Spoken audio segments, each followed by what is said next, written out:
De laquelle vous venez de se sortir? Non, ce qu'il faut retenir, c'est que nous avons assisté à une journée riche en débats. On a longuement échangé, sur le texte, le projet de texte qui a été amené par le gouvernement avec nos collègues de l'opposition. C'est vrai, vous savez, dans un débat comme ça, il y a des moments où on peut avoir des hauts et des bas.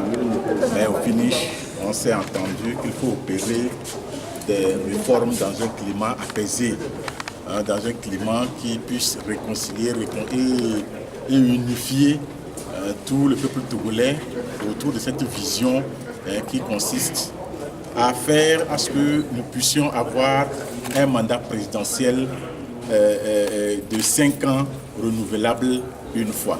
Donc je pense qu'au finish, c'est ce qu'il faut retenir. Est-ce qu'il faut comprendre que vous venez de quitter l'hémicycle parce que vous avez fini les travaux ou bien c'est parce que les autres ont quitté? Non, on a fini les travaux.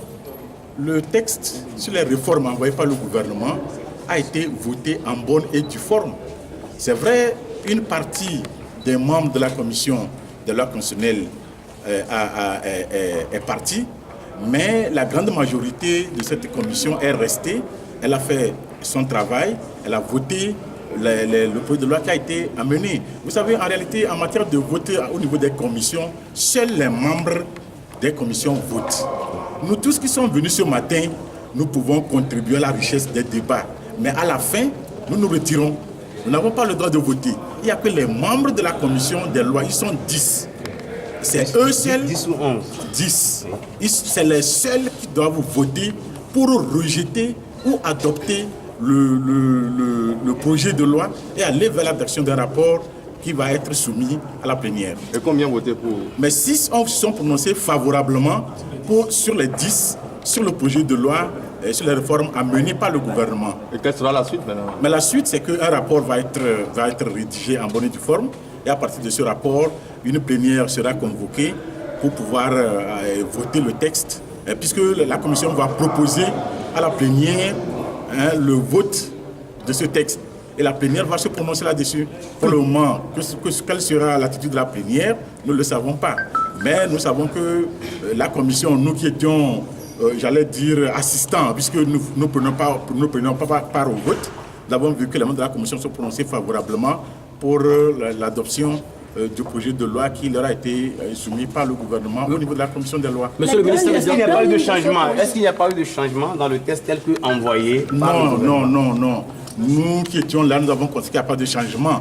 Mais par contre, il y a eu un amendement qui a été déposé par les autres, qui consistait à un retour pur et simple de la Constitution de 1992. Bon, maintenant, par rapport à ça, nous, au niveau de la majorité, nous avons dit non, nous n'avons pas d'amendement à opérer. Donc, il reste, les membres de la commission, à se décider par rapport à ça, ce qui a été fait. C'est pas un coup de faute. Projet adressé par le gouvernement.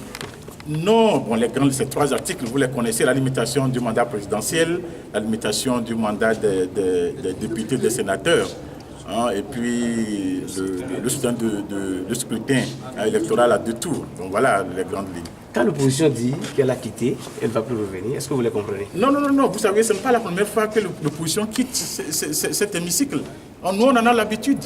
Il y a eu des textes importants où ils ont toujours déserté. Et on a continué.